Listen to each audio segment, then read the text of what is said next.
Hello everyone, my name is Dr. David Landsberg. I'm the Medical Director of the Kidney Transplant Program at St. Paul's Hospital. On behalf of my colleagues at the Vancouver General Hospital and the BC Transplant Society, I'm pleased to present this video to you today. In this video, we're going to tell you a little bit about the referral process for transplantation, some of the things you will expect during your workup for a kidney transplant, and then tell you about what to expect after you receive a kidney transplant. Kidney transplants have many benefits. For many people with kidney failure, a kidney transplant is your best treatment option.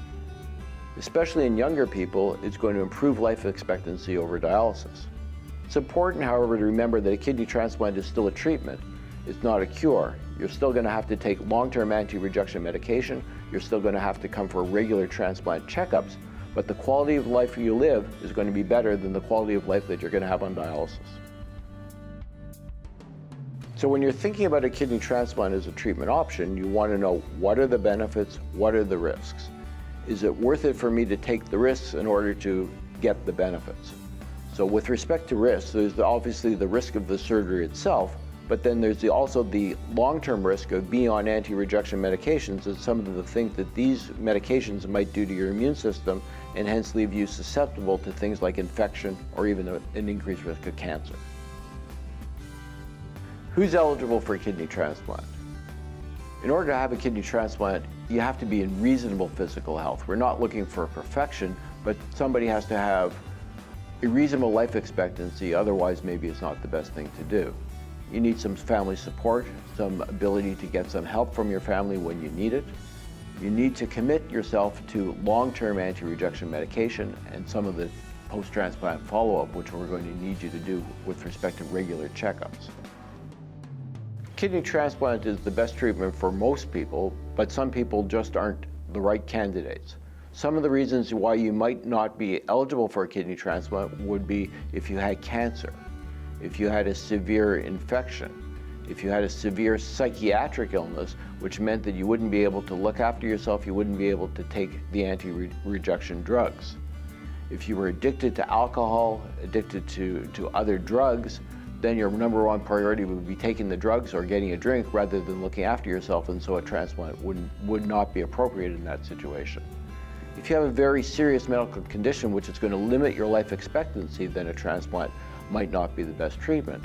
But age on its own isn't a reason why you shouldn't have a transplant. We look at each individual, look at the benefits, look at the risks, and decide whether it's worth it for you.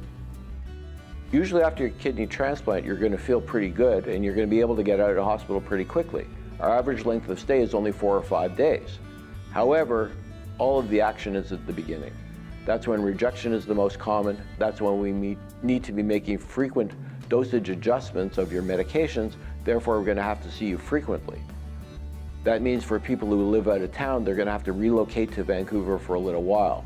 We ask people to plan on staying in Vancouver at least 6 weeks, and the average is about 10 weeks after your transplant in order to have that careful follow-up. For those of you who live out of town, you'll be able to work with our social workers to arrange for some accommodations. The Kidney Foundation has suites available. Maybe some of you will have friends and relatives that you can stay with. When we talked about the risks of kidney transplant, we mentioned the anti-rejection drugs. You need to take these anti-rejection drugs for the rest of your life. These drugs allow you to have a successful transplant, but they do have some potential side effects, and some of them are serious. There's an increased risk of infection. There's a small, but real increased risk of cancer. And for some people who are susceptible to diabetes anyway, it can unmask the diabetes. This isn't to scare you or talk you out of it. There are many more risks of not having a transplant, of staying on dialysis, but the drugs are powerful and they do have some significant side effects. Although you've had to take anti-rejection medications, you're taking these medications for the benefit of a transplant. And transplants have significant benefits. Patients with transplants live longer, they feel better, they're healthier, they have a better quality of life, they enjoy their lives more, and overall it's a better treatment for you. We've covered a lot of ground. A transplant is a treatment. It's the best treatment for chronic kidney disease, but it's not a cure. You will have to take long-term anti-rejection medications for the rest of your life, and we've talked about the side effects of those medications.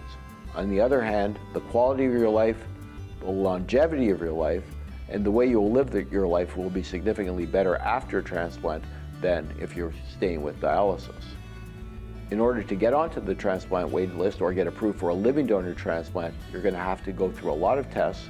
We're going to have to repeat some of the tests some of the time, and it may be frustrating, but hopefully in the end it's going to be worth it to you.